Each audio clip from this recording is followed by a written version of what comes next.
तेलंगाना जागृति की सदर के कविता ने उगादी की मुबारकबाद पेश करते हुए कहा कि ये त्यौहार तेलुगु अवाम के लिए निहायत ही ख़ास है और नए साल की शुरुआत की अलामत है। उन्होंने उम्मीद जाहिर की है कि तेलंगाना, आंध्रा और दुनिया भर में मौजूद तेलुगु बरादरी इस त्यौहार को खुशी व मसरत के साथ मनाएगी।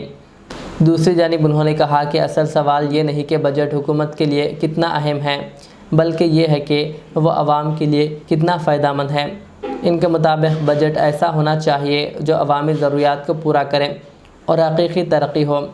कविता ने बताया कि उगादी के मौके पर तेलंगाना जागृति की जानिब से तेलंगाना अवामी बजट जारी किया जाएगा, जो अवाम की तवक्कुआत की अक्कासी करता है और इस बात की निशानदही करता है कि हुकूमती बजट किस तरह अवामी ख्वाहिशात के मुताबिक होना चाहिए।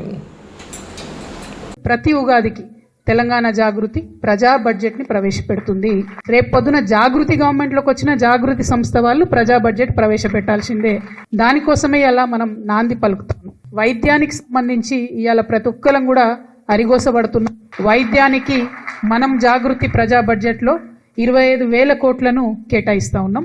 విద్యకు మంచి పెద్దపీట వేసి 30,000 కోట్ల రూపాయలు కేటాయించాలని చెప్పి మేము డిమాండ్ చేస్తూ ఉన్నాం. మరి 10,000 కోట్ల రూపాయలు యూనివర్సిటీలకు కేటాయించాలని డిమాండ్ చేస్తూ ఉన్నాం. 2 లక్షల మందికి ప్రతి సంవత్సరం ఉద్యోగం ఇస్తామన్నారు. ఈ సంవత్సరానికి 2 లక్షల మందికి ఉద్యోగాలు ఇస్తూ దానికి సంబంధించి 3,000 కోట్ల రూపాయలను బడ్జెట్లో పెట్టాలని చెప్పి మేము డిమాండ్ చేస్తూ ఉన్నాం. అన్ని రకాల వర్గాలు కూడా పెన్షన్లు రాకుండా ఇబ్బంది పడుతున్నారు కాబట్టి మీరు పెంచాల్సిన పెన్షన్కి 25,000 కోట్ల రూపాయలు తెలంగాణ జాగృతి ప్రజా బడ్జెట్లో ప్రతిపాదిస్తున్నది. 5,000 కోట్ల రూపాయలు ప్రజా కళాకారులకు పెట్టాలని చెప్పి జాగృతి బడ్జెట్ డిమాండ్ చేస్తూ ఉంది. మీరు ఆడబిడ్డలకు ఏదైతే 2,500 రూపాయలు ఇస్తాం ప్రతి నెల అని చెప్పినరో దానికి సంబంధించి 15,000 కోట్ల రూపాయలు ఈ సంవత్సరానికి సరిపడా పెట్టాలని చెప్పి జాగృతి డిమాండ్ చేస్తూ ఉన్నది. ఇండ్లు కట్టిస్తాం ప్రతి ఒక్కరికి ఇందిరమ్మ ఇండ్లు అని చెప్పిండ్రు. 8 లక్షల ఇండ్లకు సంబంధించి 20,000 కోట్ల రూపాయలు పెట్టాలని చెప్పి ప్రజా బడ్జెట్ జాగృతి తరఫున మేము ప్రతిపాదన చేస్తూ ఉన్నాం. తెలంగాణ ప్రత్యేక రాష్ట్రం రావడానికి మరి కారణభూతులైనటువంటి తెలంగాణ ఉద్యమకారులకు 5,000 కోట్ల రూపాయలు బడ్జెట్లో పెట్టాలని చెప్పి మేము డిమాండ్ చేస్తూ ఉన్నాం. ఆటో డ్రైవర్లకు అనేక మాటలు ఇచ్చిండ్రు. వారి సంక్షేమానికి నెలకు 12,000 ఇస్తామన్న దానికి 100 కోట్ల రూపాయలు పెట్టాలని చెప్పి ప్రజా బడ్జెట్ నుండి డిమాండ్ చేస్తున్నాం. స్కూటీలు ఇస్తామని చెప్పి ఆడపిల్లలకి 5,000 కోట్ల రూపాయలు స్కూటీలకు ఇవ్వాలని చెప్పి మేము ప్రవేశపెడతా ఉన్నాం.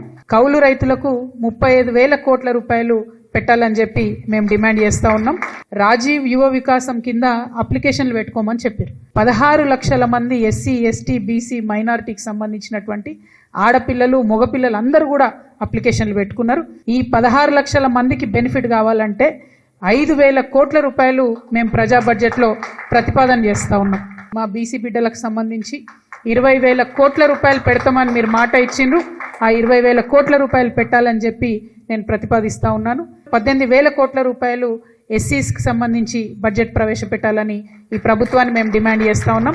అట్లానే ఎస్టీస్కి, ఆదివాసీలకు, బంజారాలకు కలిపి వారికి హక్కుభుక్తంగా రావాల్సిన 10,000 కోట్ల రూపాయలని కూడా ఈ సంవత్సరం బడ్జెట్లో పెట్టాలని చెప్పి మేము డిమాండ్ చేస్తూ ఉన్నాం. బ్రాహ్మణ పరిషత్ను కూడా మీరు ఇగ్నోర్ చేయకుండా తప్పకుండా 1,000 కోట్ల రూపాయలు బ్రాహ్మణుల వెల్ఫేర్ కోసం కూడా పెట్టాలి. అన్ని సెక్టర్స్ మీరు ఇగ్నోర్ చేయకుండా బడ్జెట్ ప్రవేశపెట్టాలని చెప్పి నేను